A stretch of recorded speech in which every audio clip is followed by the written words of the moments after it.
Asian ન્યૂઝમાં આપનું સ્વાગત છે। વડોદરા શહેરના કમાટીબાગમાં થયેલ જોય ટ્રેન દુર્ઘટના બાદ બંધ કરાયેલ જોય ટ્રેન સમગ્ર ગુજરાતમાંથી આવતા સહેલાણીઓને માંગને લઈ ફરી શરૂ કરવાની ગતિવિધિ શરૂ કરાઈ।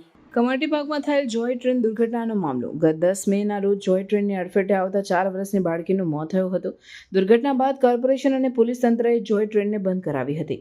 સમગ્ર ગુજરાતમાંથી આવતા સહેલાણીઓને માંગને લઈને જોય ટ્રેન શરૂ કરવાની ગતિવિધિ શરૂ। દુર્ઘટના ઘટી હતી અને જ્યાં સહેલાણીઓને ઘસારો વધુ રહેશે તે જગ્યાએ ટ્રેકની આજુબાજુમાં રેલિંગો મુકાઈ।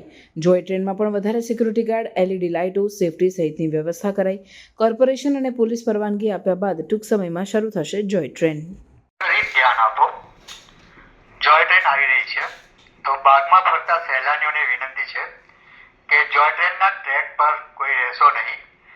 જોય ટ્રેનના ટ્રેકથી સલામત દૂરી બનાવી રાખો અને જોય ટ્રેનની નજીક આવશો નહીં।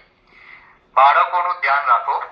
જોય ટ્રેન નીકળી ગયા બાદ જોય ટ્રેનનો ટ્રેક ક્રોસ કરશો અને જોય ટ્રેનની નજીક ઊભા રહી કોઈ પણ પ્રકારની ફોટોગ્રાફી કરશો નહીં। જો આ નિયમોનું ઉલ્લંઘન કરવામાં આવશે તો તેમના સામે નિયમ અનુસાર કાર્યવાહી કરવામાં આવશે। આભાર। હાલમાં જે ગયા મહિને ટ્રેન અહીંયા દુર્ઘટના બનવામાં આવેલ હતી, જેના ભાગરૂપે આપણને પોલીસ વિભાગ તરફથી બંધ કરવા માટેનો આદેશ કરવામાં આવેલો હતો ટેમ્પરરી। તો એ મુજબ આપણને પોલીસ કમિશનર સાહેબ તરફથી અમુક સૂચનો કરવામાં આવેલા હતા સિક્યુરિટીના ભાગરૂપે।